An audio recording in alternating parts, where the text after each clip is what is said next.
आंबेगाव तालुक्यातल्या चांडोली गावामध्ये आवादा कंपनीचा जो काही सौर उद्योग प्रकल्प आहे त्याचं वीज कनेक्शन या ठिकाणी घेण्यासाठी मोठा म्हणजे गावकऱ्यांमध्ये आणि कंपनीमध्ये वाद झाला आहे. आणि या ठिकाणी पाहू शकतो का ट्रॅक्टरमध्ये हे सगळे खांब या ठिकाणी आणण्यात आले, परंतु गावकऱ्यांनी हे काम अडवलं असल्यामुळं प्रचंड मोठा पोलीस बंदोबस्त या ठिकाणी आलेला आहे. सकाळपासून इथं गावकरी आणि अधिकारी यांच्यामध्ये वाद सुरू आहे. नक्की काय वाद आहे तो आपण आता पाहायला या ठिकाणी येतोय. तर समोर पोलिसांच्या गाड्या, वाहनं, पोलीस अधिकारी आपल्याला इथं पाहायला मिळतील. तहसीलदार ते देखील या ठिकाणी आहेत. सर नमस्कार.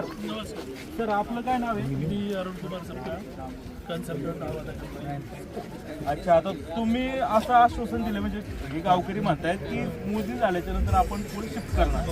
मोजणी झाल्यानंतर त्यांचे हद्दीचं जे डिमार्केशन होईल त्याच्यात ते सांगते त्यावर मध्यावर आपण बघ तुम्हाला काय त्रुटी हे सगळं सांगायची म्हणजे तुम्ही कंपनीच्या वतीनं जे लिगल कन्सल्टन्सी आहे त्याप्रमाणे त्यांनी जे सांगितलं ते तुम्हाला पोहोचवलं आणि लेखी पण देणार. लेखी कोण देणार आहे म्हणजे कंपनी VP व्हाईस प्रेसिडेंट. फक्त रिक्वेस्ट करू शकतो त्यांनी शेतकऱ्यांना गोड बोलून सांगितलंय का बाबा तुम्हाला आम्ही रस्ता देऊ आणि भविष्यात तुमची मोजणी झाल्यानंतर तुम्हाला प्रॉपर जिथं खांबळा पाहिजे तिथं टाकून देऊ. पण मला वाटतं एकदा खांबळा टाकल्यानंतर मला नाही वाटत ते परत जागा बदलतील. कारण कसं आहे, काम झाल्यानंतर कोण त्याच्याकडे डुंकून पाहत नाही. दुसरी गोष्ट, यांना आता रस्त्याची त्यांनी ग्वाही दिली ना, माझं म्हणणं एकच आहे का तो रस्ता यांनी 100% पूर्ण करावा आणि मगच खांबरावायला सुरुवात करावी. महावितरण विभागाचे कनिष्ठ अभियंता सर आहेत, त्यांना आपण विचारूया. मगाशी काही गावकऱ्यांनी जे प्रश्न उपस्थित केले होते. सर, गावकऱ्यांनी असं प्रश्न उपस्थित केले, आता आवादा कंपनीने ऑलरेडी या ठिकाणी पोल उभे केलेले आहेत. गावकऱ्यांचं काही लोकांचं असं म्हणणं आहे की रस्ता रुंदीकरणाच्या वेळी ते पोल रस्त्यामध्ये येतील आणि नंतर ते पुन्हा काढावे लागतील. नक्की काय वस्तू ऑलरेडी त्यांची PWDची परमिशन आहे त्यांना? हो.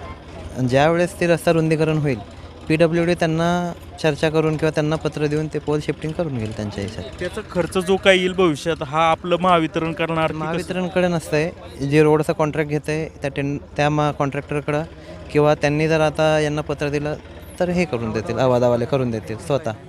आपल्या महावितरणला काही जळ महावितरणला नाही या गोष्टी. बरं, आता मला सांगा का अनेक गावगावामध्ये अशा प्रोजेक्टला विरोध होतो, नक्की या प्रोजेक्टचं उद्दिष्ट काय? गायरान जागामध्ये सौर पॅनल आपण लावलं, उद्दिष्ट असं आहे की शेतकऱ्यांना दिवसा लाईट मोफत देण्यासाठी जी योजना चालू केलेली आहे सरकारने. आपण जे युनिट विकत घेतो आता ते थर्मल पॉवर प्लांट किंवा कुठल्याही सोर्सकडून घेतो ते आपल्याला युनिट रेट जास्त पडतं आहे. कुठं 15 रुपये, कधी 16. आपण दिवाळीमध्ये 20 रुपये, 30 रुपये अशा पर युनिटने आपण वीज विकत घेतो. सोलार जनरेशन झाल्यावर तीच वीज आपल्याला 3.5 रुपये, 4 रुपयात पडते. त्याच्यामुळे शेतकऱ्यांना मोफत वीज मिळेल दिवसा. जेवढं जनरेशन चालू होईल तेवढं शेतकऱ्यांना दिवसा लाईट मिळेल. जी रात्री पाळी असते शेतकऱ्यांना रात्री शेतात जावं लागणार नाही, सर्वांना दिवसा लाईट मिळेल 8 तास. हे याचं उद्दिष्ट आहे. बरं, पण आता लोकांचं काय म्हणणं आहे, हे मोठं मोठ्या जेव्हा कंपन्यांचं नाव येतं लोकांना एक भीती निर्माण होते का हे सगळा प्रोजेक्ट सगळा महावितरण म्हणजे जसं काय विकायला काढले की काय, सगळंच ह्यात या लोकांच्या ताब्यात दिलं आहे. काय नक्की वस्तू? सर, ताब्यात दिलं आहे, त्यांच्याकडे जनरेशन दिलं आहे आणि त्यांना मेंटेनन्स दिला आहे. पण सप्लाय शेवटून MSEDCLलाच करणार आहे. त्यांची फक्त इन्व्हेस्टमेंट आहे आणि शेवटून ते MSEDCLला स्वस्त रेटमध्ये युनिट भेटणार आहे. त्याच्यामुळे त्याच्या शेतकऱ्यांना फायदा आहे. त्याच्यामुळे ती स्कीम राबवण्यात आली आहे. आंबेगाव तालुक्याचे तहसीलदार सारंग सर या ठिकाणी आहेत आणि सरांशी आपण प्रतिक्रिया जाणून घेऊया. नक्की काय आहे गावकऱ्यांचा विरोध काय? गावकऱ्यांचा विरोध असा जो काही मांडायचा होता त्यांनी ऑलरेडी प्रांत कार्यालयामध्ये ज्यावेळेस प्रकरण चालू होतं त्यावेळेस तो मांडला होता. इथंही ज्यावेळेस प्रत्यक्षात व्हिजिट होती, फील्ड व्हिजिट होती, गावभेट होती, त्यावेळेला संबंधित अधिकारी कर्मचारी जे कोणी होते त्यांच्यापर्यंत तो मांडला होता. काय गावातली लाईन आहे, ही खाजगी रस्ता आहे किंवा आणखी दुसरं कुठलं काय फिडर लाईन आहे, भविष्यामध्ये आम्हाला त्रास होईल ह्या सगळ्या गोष्टींचा. तर ह्या सगळ्या गोष्टी विचारात घेऊन प्रांत कार्यालयानं भारतीय टेलिग्राफ कायद्याखाली तो ऑर्डर पास केला आणि त्या पास झाल्यानंतर आज इथं काम चालू करायला हे कंपनीमार्फत सगळे उपस्थित झालेले होते.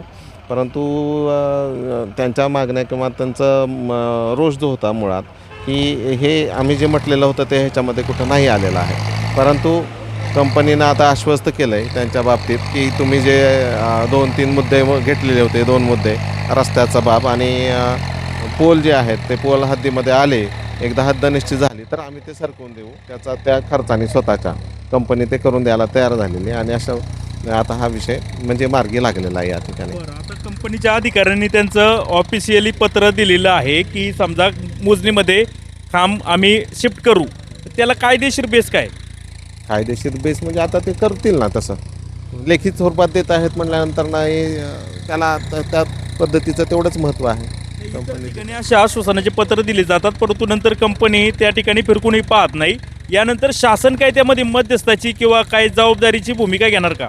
नाही, असं माझ्या तर पाहणीत कुठं नाही आलं की कंपनीनं दिलं आहे किंवा आणि ते दिल्यानंतरनं पुढं काही झालं नाही वगैरे.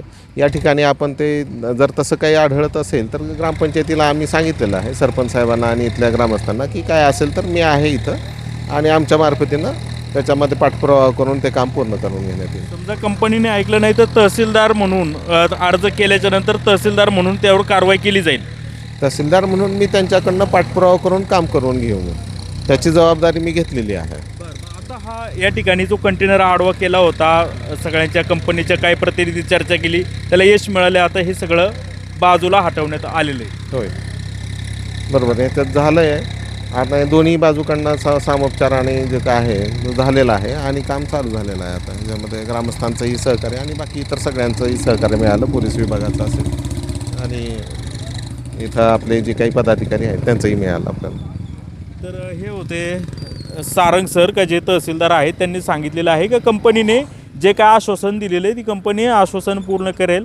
यामध्ये ऑलरेडी टेलिग्राफ कायद्याखाली ह्या सगळी सुनावणी झालेली आहे प्रांताकडून, प्रांतांनी आदेश देखील दिलेला आहे. परंतु काही लोकांचं काही म्हणणं होतं, त्यांचा जो काही जे काही लोकांचा समज किंवा हे गैरसमज होते कंपनीच्या प्रतिनिधी दूर केलेले आहेत. मोजणी झाल्याच्या नंतर जे काही खांब चुकीच्या ठिकाणी झालेले असतील, जर ते मोजणीमध्ये दिसलं तर शिफ्टिंग केलं जाईल आणि जर कंपनीने जर केलं नाही तर तहसीलदार म्हणून आम्ही त्याचा पाठपुरावा करू, असं देखील तहसीलदारांनी सांगितलेलं आहे.